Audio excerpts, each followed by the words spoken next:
Naturaleza inferior y naturaleza superior. Kevin D. Paulson. Clave para resolver el debate adventista sobre la cristología. Algunos suelen evocar 3 declaraciones de Elena de White en su intento por demostrar que el Cristo humano no heredó las mismas tendencias caídas que nosotros heredamos. Una vez que se comprenden esas 3 declaraciones a la luz de ambas cosas, las Escrituras y todo el cuerpo de los escritos de Elena de White, la discusión adventista actual sobre la naturaleza de Cristo resulta fácilmente resuelta. Estas son las 3 declaraciones.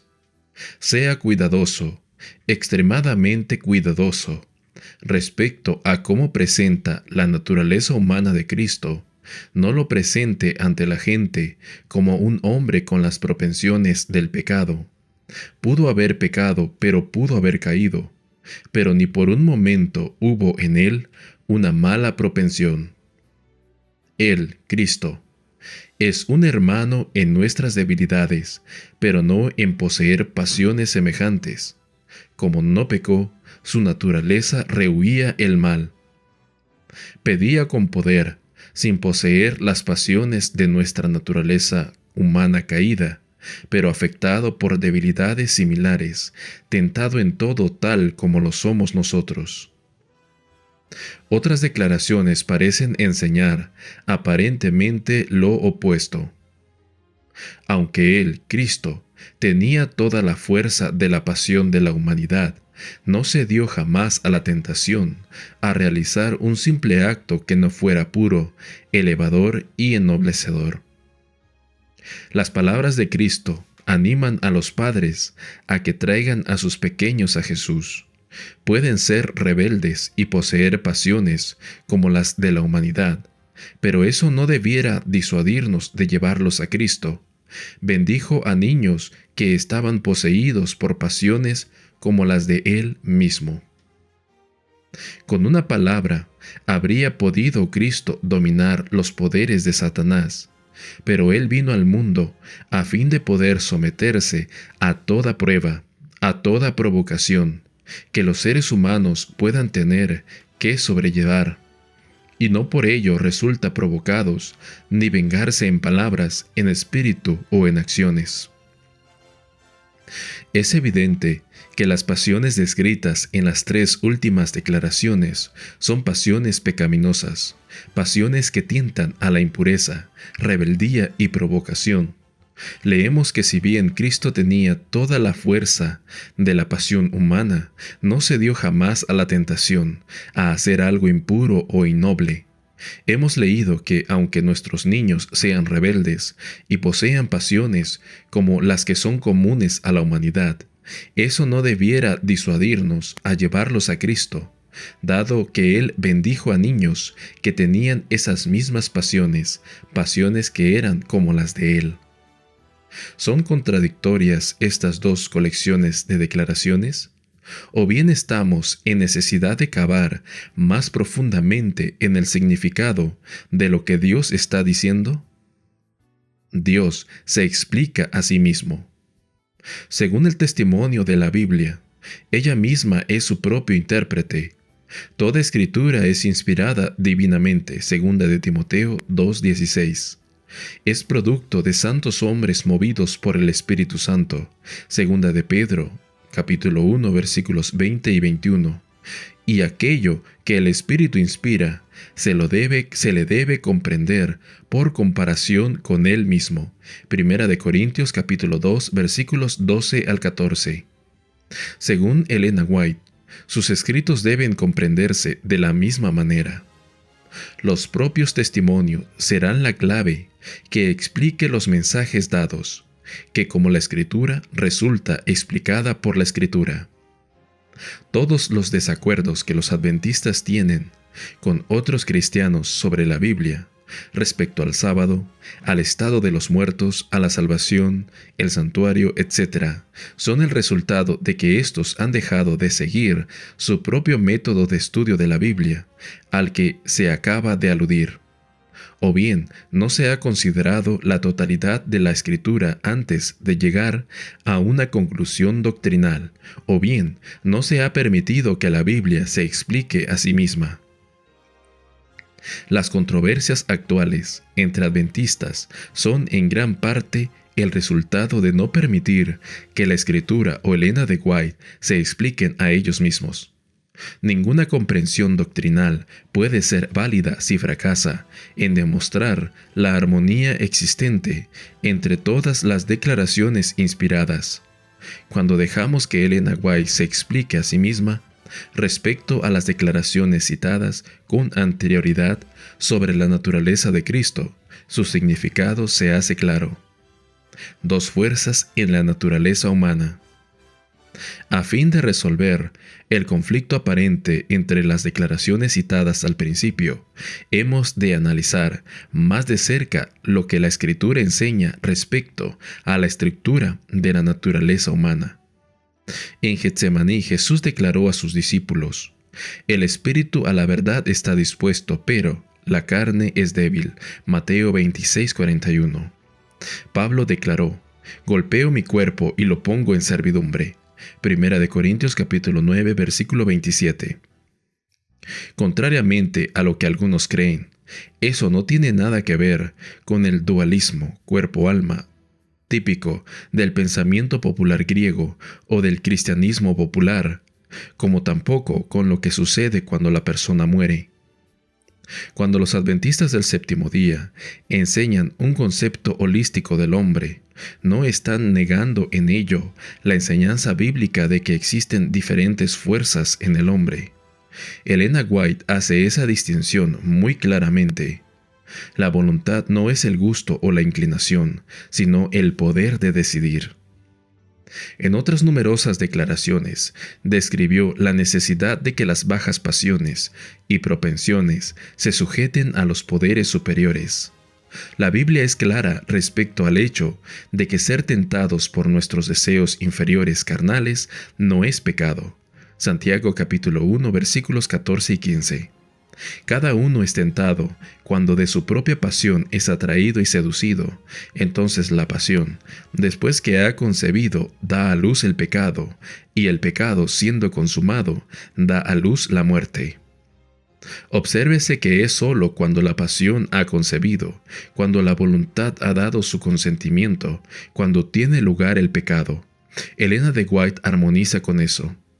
Hay pensamientos y sentimientos sugeridos y suscitados por Satanás, que molestan incluso a los mejores hombres, pero si no se los acaricia, si se los rechaza por odiosos, el alma no resulta contaminada con la culpa, y ningún otro resulta contaminado por su influencia.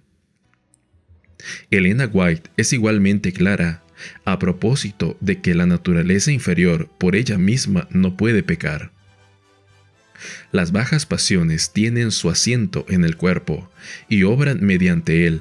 Las palabras carne, carnal o deseos carnales abarcan la naturaleza inferior, corrupta. La carne, por ella misma, no puede actuar contrariamente a la voluntad de Dios. Se nos ordena crucificar la carne con los afectos y pasiones. ¿Cómo lo haremos? ¿Infligiremos dolor al cuerpo? No, sino que daremos muerte a la tentación a pecar. Se debe expulsar el pensamiento corrupto. Todo pensamiento debe ser llevado en cautividad a Jesucristo. Todas las propensiones animales se deben sujetar a los poderes inferiores. Obsérvese cuán cuidadosamente distingue Elena de White entre las pasiones inferiores y los poderes superiores. Una vez se comprende esa distinción, es fácil armonizar los dos grupos de declaraciones de Elena de White sobre las pasiones y propensiones en relación con los seres humanos, y también a los dos grupos de declaraciones relativas a la humanidad de Cristo. Pasiones y propensiones al mal, ¿controlarlas o desecharlas? En algunas de sus declaraciones, Elena de White habla de la necesidad de controlar las pasiones y propensiones al mal. Debe mantenerse el cuerpo en sujeción. Han de regir los poderes superiores del ser. Las pasiones deben ser controladas por la voluntad, que a su vez ha de estar bajo el control de Dios. Nuestras propensiones naturales deben ser controladas, de lo contrario, nunca podremos vencer como Cristo venció. No obstante, otras declaraciones hablan de la necesidad de expulsar las pasiones y propensiones al mal. El único poder que puede crear o perpetuar la paz verdadera es la gracia de Cristo. Cuando se la implanta en el corazón, expulsará las malas pasiones causantes de lucha y disensión.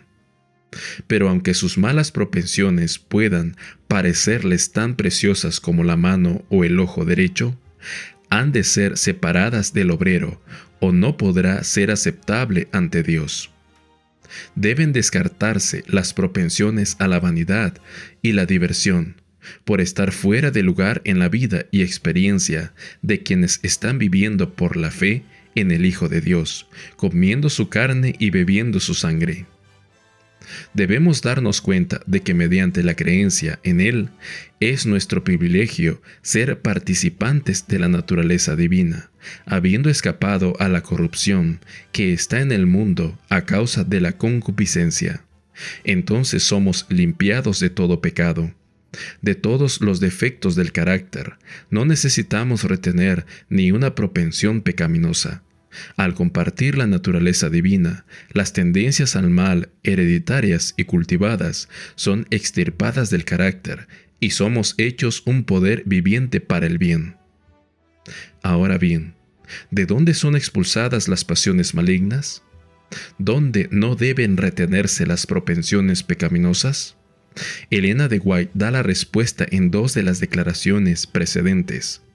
Se refiere a las propensiones al mal como estando fuera de lugar en la vida y experiencia de los fieles. Y afirma que cuando participamos de la naturaleza divina, las tendencias al mal, hereditarias y cultivadas, son extirpadas del carácter. El carácter es la naturaleza superior, donde tiene lugar la toma de decisiones. Obsérvese que no dice que esas tendencias vayan a ser expulsadas de la naturaleza inferior, carnal, de forma que ya no sentiremos más el impulso a pecar. De acuerdo con lo de Elena de White, ese cambio no tendrá lugar sino hasta la venida de Jesús. Por tanto tiempo como reine Satanás, tendremos un yo que someter, pecados por vencer que nos asedian. Por tanto tiempo como la vida dure, no habrá lugar de parada, ningún punto que podamos alcanzar y decir, lo he logrado plenamente. El apetito y la pasión se deben someter al control del Espíritu Santo. De este lado de la eternidad no hay final para la lucha. Durante la controversia de la carne santa a comienzos de la década de 1900, Elena de White escribió lo siguiente: cuando los seres humanos reciben la carne santa, no permanecerán en la tierra, sino que serán llevados al cielo. Debemos observar cuidadosamente lo que dicen y lo que no dicen esas declaraciones. No dicen que de este lado de la eternidad sea inalcanzable la victoria total sobre el pecado. Lo que dicen es sencillamente que el conflicto con la carne no va a cesar de este lado de la eternidad, lo que significa que los impulsos de la carne seguirán presentes en la naturaleza inferior de los creyentes. La continua batalla no implica necesariamente la derrota ocasional. Los rusos aprendieron eso en la Segunda Guerra Mundial, cuando experimentaron un durísimo combate, pero caracterizado por una consistente victoria sobre los alemanes desde la batalla de Stalingrado hasta la conquista de Berlín. Al cristiano se le promete la victoria completa sobre la naturaleza carnal en esta vida.